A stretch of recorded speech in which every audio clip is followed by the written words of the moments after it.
Thank you to everyone, Yamor and all the organisers. I'm really happy to be here for the second year.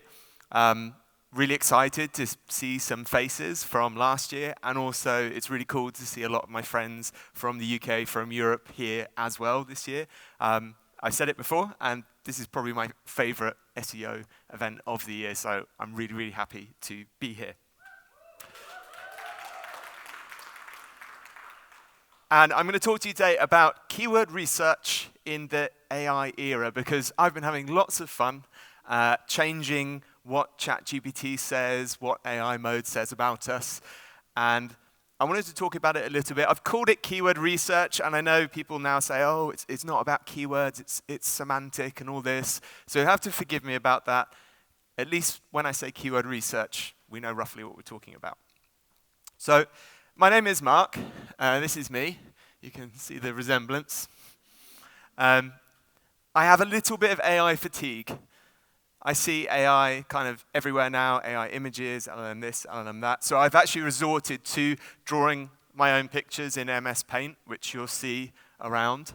I find it therapeutic. It's like the digital equivalent of going to live in the woods. So you'll have to, forgive me. But I'm not anti-AI. I actually did my first qualification in machine learning 9 years ago. And I think AI is great. I think it's hopefully going to solve a lot of the problems that we've created for ourselves, not just in SEO, although we do create a lot of problems for ourselves as well. I'm not necessarily so sold on LLMs. As the kind intro said, I've been doing SEO for over 20 years. I put this on the slide, right, because it sounds like a cool thing to say, cool. But I haven't worked out, this either means I'm really good at SEO, or actually I really suck at it, because I've had to do it for this long. So I'll let you make your mind up about that. Who's seen this graph over the last few weeks? Get out of the way. Some of you? Is that all?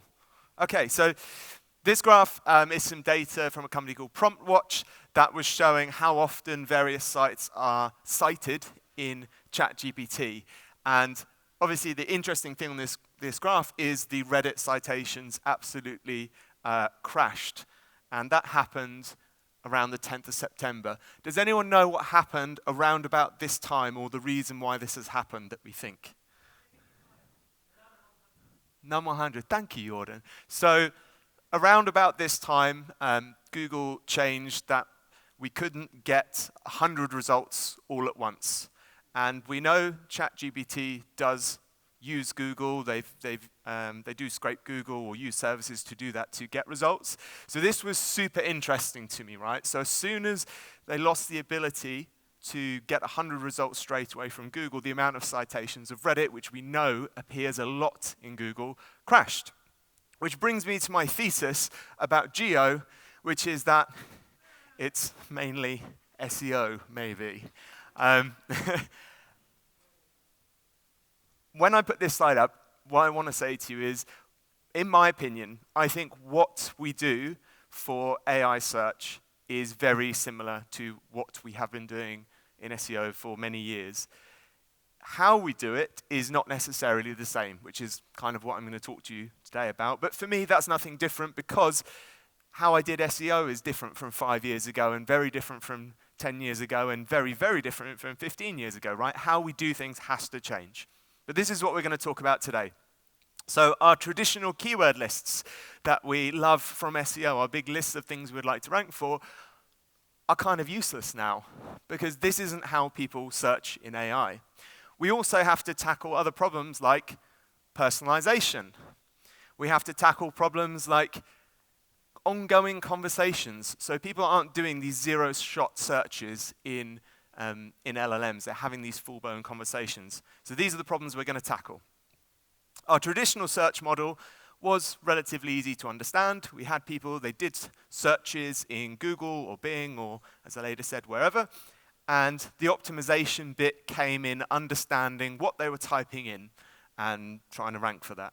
And that's actually harder than you might think, right? Because two people in this room might search for the same thing, but actually want something different, because to them the words mean something else. Or conversely, there's lots of different ways to search for the same information by using different combinations of words. So that's one thing we had to kind of deal with.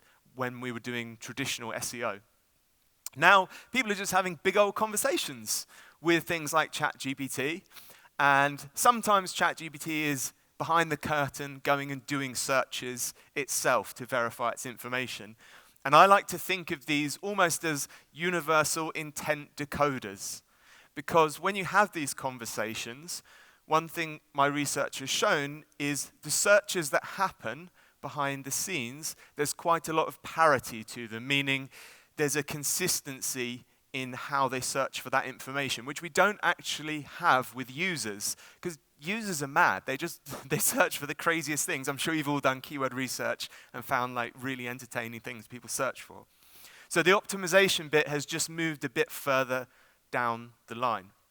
And what I'm going to talk you through is an exact process that we've been using to influence these LLM results, and I've got loads of tools to share with you so you can do this as well. So this is our starting point.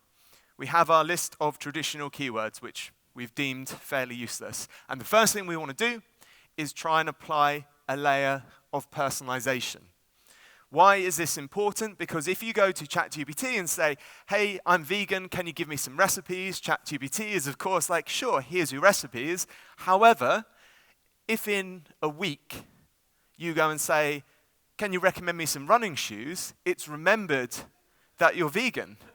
So it's going to recommend you cruelty-free brands or products that don't have leather in.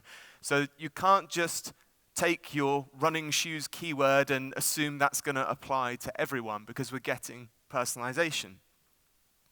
And one of the ways we've been adapting to this is actually using the ChatGPT API to build prompts to enrich our traditional search terms with persona data. So we can actually pass a prompt that says, if I was, and then we can have 1, 2, 3, 4, as many as we like different personas. So if I was a middle-aged vegan white guy who's just starting running and I'm worried about my health, that would get passed along with the prompt, and I would tell ChatGPT I'm trying to find, and then I start putting my keywords in. So we're asking ChatGPT, if I was this person and I was looking for this information, what might I ask you? And ChatGPT will give you, for each search term, maybe 4 or 5 different variations of how someone might phrase that question. Now, I've always told people, never do keyword research in LLMs. This is not keyword research in that we are not thinking about what people are searching in Google for. What we are trying to find here is how specific people frame conversations, which is very reflective of the training data. The training data is full of specific like forums where, you know, it might be a running forum, or it might be the vegan subreddit where someone is like, hey, I am a beginner runner. What shoes, you know, should I buy? Should I look at buying? So the kind of results you get back when you give ChatGPT persona and search information like that is very, very helpful. The next thing we want to consider is, where is the conversation going? Because traditional searches, they've moved away from this, but tended to be more kind of one shot. You do a search, and then if you need more information, you go and start again and do another search. Whereas these conversations are building on top of each other. So I use people also ask data for this. I'm sure some of you know also ask is our tool. So just to get that out there. It's just an easy way to get this data. I don't care how you get it. But what it's going to give you is what I think of as the closest intent proximity. So if someone is asking about running shoes, they will ask about cost. And there's really fun stuff in this keyword research. Like when people ask about cost, it's really common for them to ask how much faster expensive trainers will make them. So they're actually trying to like justify, oh, there's 50 euro trainers and there's 200 euro trainers. How many minutes will the 200 euro ones take off my 5K time? But these are all the questions that are likely to come up in that conversation. The reason I've recommended also ask there not just being our tool, is we have an API. It's super easy to use. It literally writes the code for you. You just choose what language you're using, and it will generate the code for you. Because what we have now is we have input traditional keywords. We have input some persona descriptions.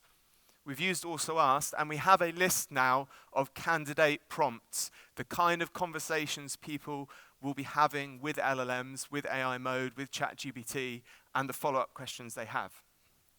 And where we need to go from here is work out if those searches, those prompts are grounded. So grounded is when these tools are doing retrieval augmented generation. They're going off to check their answers. It's probably one of the most important parts, in my opinion, of this. So when you do a search on ChatGPT, it will make a decision as to whether the query needs grounding. It will score it, and there's various thresholds at which they decide to do a web search. If they do not do a web search, you will get what I call an in-model answer. And you're kind of out of luck there, because the only way you can really affect these is through the training data. It's very, very slow to do. The results are generated primarily from like this language graph, and it's a lot of effort to kind of make any real gain there. Fortunately for us, a lot of searches do actually get grounded, meaning it does a web search. These are super fast to influence. Basically, as soon as you're appearing in the search results, you can influence what the AI agent is telling people. And one of the things the AI search surface does and value, as I'm sure other people will tell you here, is recency. It's one of the biases. So actually, we've had examples where we've published things, and then within 3 or 4 days, we're in the ChatGPT or in the AI mode answer. So we have this threshold, and essentially we have either a query that is what we refer to as solved information, or like we used to talk about with Google, QDF, query deserves freshness. It deserves up-to-date information. Now, if you're a bit nerdy when you're using ChatGPT, you can go into the response in the dev tools, and you can actually see something called search prob, which is their scoring for if they are going to do a web search for the query you've typed in. There's different thresholds. So for the latest ChatGPT, if you are using the free version, because it's different if you use free or paid, the threshold's around 0.65. That will trigger it to do a web search. If it's below that, it gives you an in-model answer. I assume this incurs extra cost for them because the paid versions tend to do more grounding than the free versions. So you can get that information yourself for any query if you like.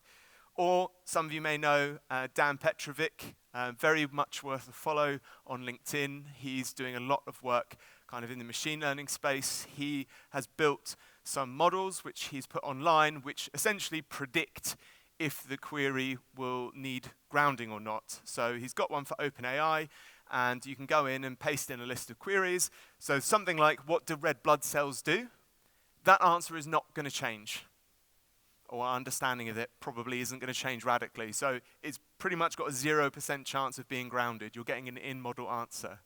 Conversely, if you say, what happened in the news today, that definitely needs grounding. So it's like 100% this is going to be grounded.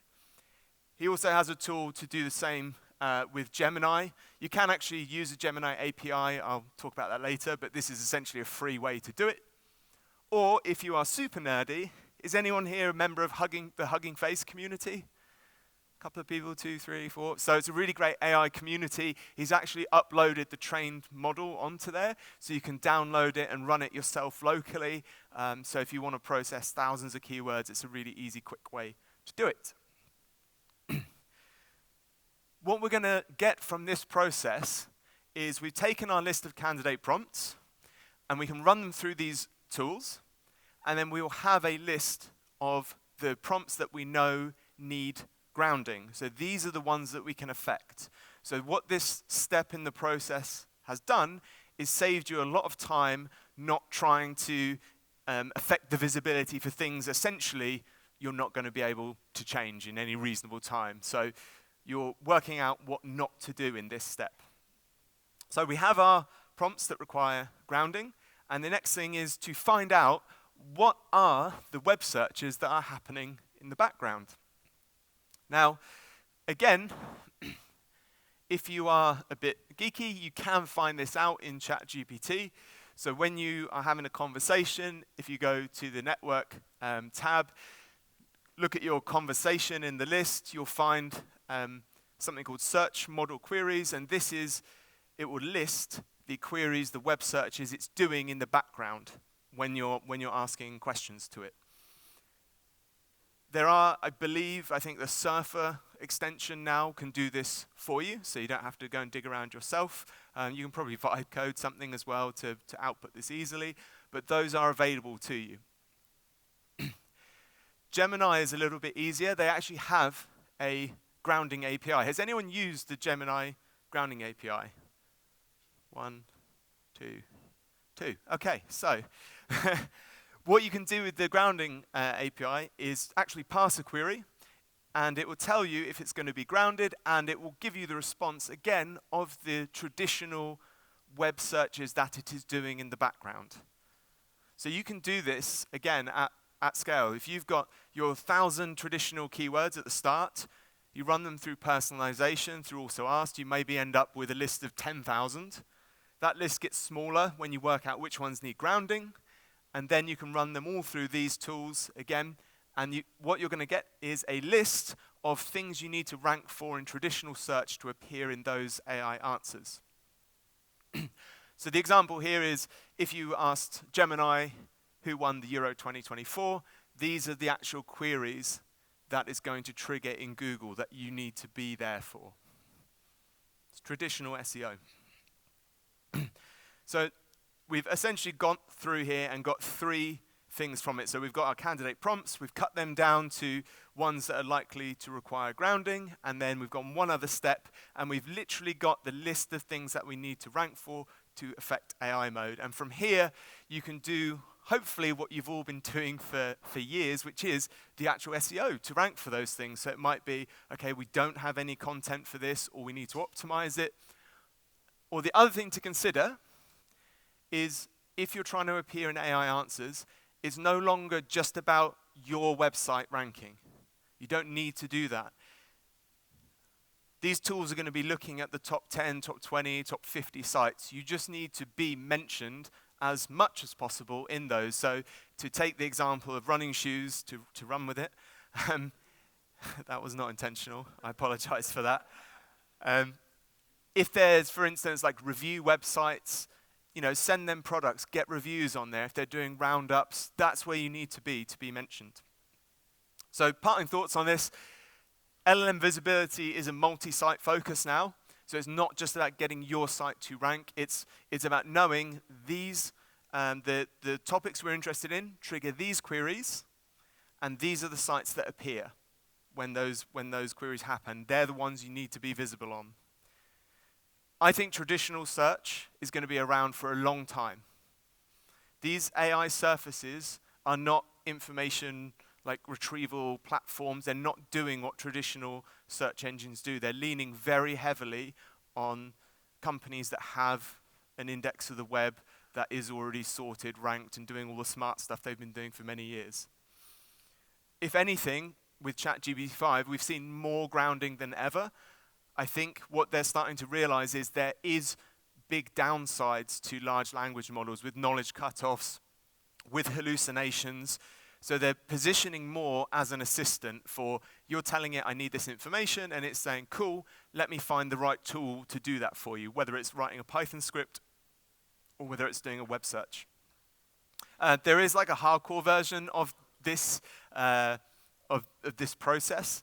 So again, Dan Petrovic has started building models that are closer to how query fan out is actually happen. As far as I know, I don't think he's kind of battle tested them yet. So this is what we're using at the moment. As Aleda said, we're all kind of still learning together. And lastly, no, we can't fully account for personalization. I've shown you how to enrich kind of the conversations with personas, but the way I feel everything is going with like privacy and cookies and stuff, it's not going to get better. It's going to get harder. But this is, I think, a good the best way that I've seen to do it so far. And here's the good news. If you're like, oh shit, that was a lot to take in, that whole process is going to be online for you for free. So all you need to do is paste in your list of key phrases, paste in your API keys. It's going to be live on queryfan.com in about 2 weeks, and it will do everything I just said for you. So even if you weren't listening at all, just write this down, and then when you go back to the office, and they're like, what did you learn? You'd be like, this thing, we need to do this. So this tool will basically allow you to paste in your key phrases. It will go, you can put in your personas, it will mix them, cycle through them all. It will go check with ChatGPT, with AI mode, what's being asked. It will get the expanded conversations, and it will give you a lovely table of these are the prompts and these are the queries you need to be visible for. I'm on LinkedIn, come say hi, don't be shy. I love talking about SEO.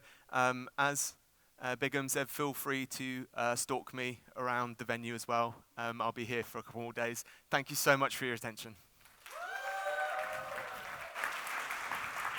Thank you.